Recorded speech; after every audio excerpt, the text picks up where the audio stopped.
CID क्राइमे राज्यની વિવિધ immigration firm પર પાડેલા દરોડા પછી કાર્યવાહી કરી છે। અમદાવાદમાં આઉટસોર્સ ઇન્ડિયા ફર્મના સંચાલકો સહિત 6 લોકો સામે ફરિયાદ દાખલ થઈ છે।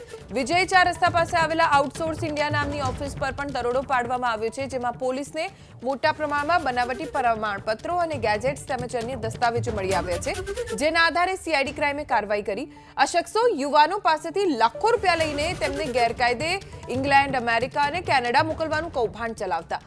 પોલીસે દરોડાની કામગીરી દરમિયાન Osmania university, Hyderabad, Chhattisgarh university, Monad university, Chhatrapati Shahaji યુનિવર્સિટીના બનાવટી પ્રમાણપત્રો મોટા પ્રમાણમાં જપ્ત કર્યા।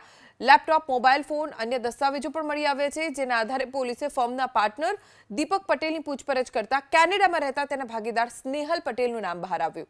વધુ પૂછપરછમાં વિગતો ખુલી કે સાણંદમાં રહેતો અનિલ મિશ્રા અને દિલ્હીમાં રહેતા અમરેન્દ્ર પુરી અને નીરવ મહેતા પાસેથી આ બનાવટી પ્રમાણપત્રો તૈયાર કરી અપાતા, જેના બદલામાં તેને 10 થી 20,000 રૂપિયા મળતા। જ્યારે દીપક પટેલ વિદ્યાર્થીઓને બનાવટી પ્રમાણપત્રોના બદલામાં ₹60,000 થી લઈને 1.25 લાખ લેતો, જેના આધારે બનાવટી દસ્તાવેજો તૈયાર કરી વિદ્યાર્થીઓને ગેરકાયદે કેનેડા, અમેરિકા, ઇંગ્લેન્ડ મોકલતો, જેના બદલામાં લાખો રૂપિયા વસૂલાતા।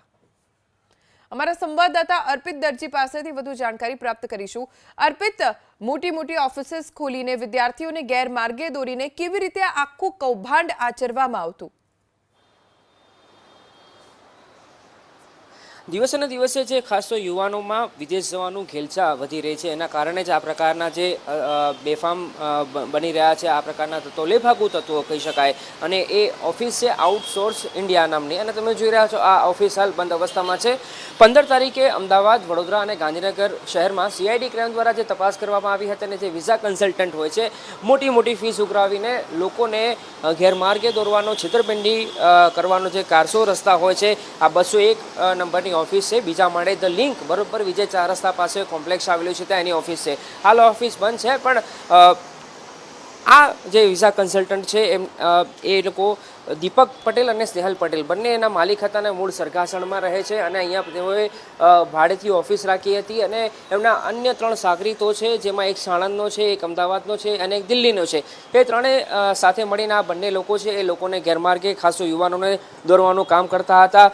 15 તારીખે જે કામગીરી કરવામાં આવી હતી, કુલ 17 સ્થાનો પર કામગીરી કરવામાં આવી હતી, અને એમાં કેટલાક મહત્વપૂર્ણ દસ્તાવેજો છે, લેપટોપ છે, મોબાઈલ છે, ચેકબુક છે, આ પ્રકારના જે દસ્તાવેજો મળી આવ્યા હતા, એના એનાલિસિસ કરવામાં આવી રહ્યું હતું। અને જે બાદ તબક્કાવાર અલગ ફરિયાદો હાલ દાખલ કરવામાં આવી રહી છે, જે પૈકી એક આ ફરિયાદ પણ અમદાવાદની જે વિઝા કન્સલ્ટન્સીની ઓફિસ છે ત્યાં કરવામાં આવી છે। આ જે ઓફિસ છે ત્યાં મોબાઈલ, લેપટોપ સહિતના દસ્તાવેજો અહીંયા મળી આવ્યા હતા, એના આધારે આખી કાર્યવાહી કરવામાં આવી રહી છે। મોટી વાત એ છે કે ₹60,000 થી લઈને 1.5 લાખ સુધીની કિંમતથી આ લોકો બનાવટી માર્કશીટ અને અન્ય દસ્તાવેજો બનાવી આપતા હતા, અને એના આધારે જ જે યુવાનોને વિદેશ મોકલવાનું આખું કારસ્તાન ચાલી રહ્યું હતું।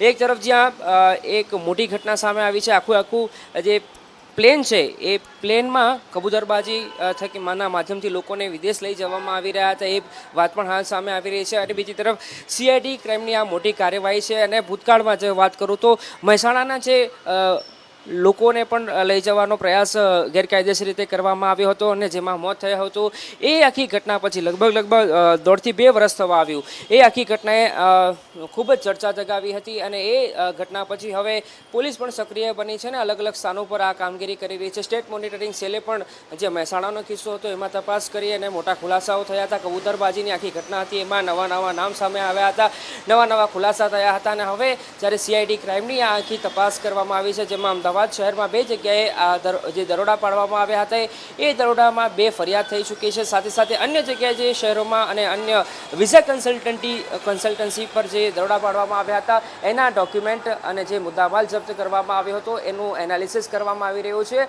અને કાયદેસરની કાર્યવાહીના ભાગરૂપે હવે જે ફરિયાદ કરવાની કામગીરી છે એ પણ તેજ બની છે। ધ્વનિ।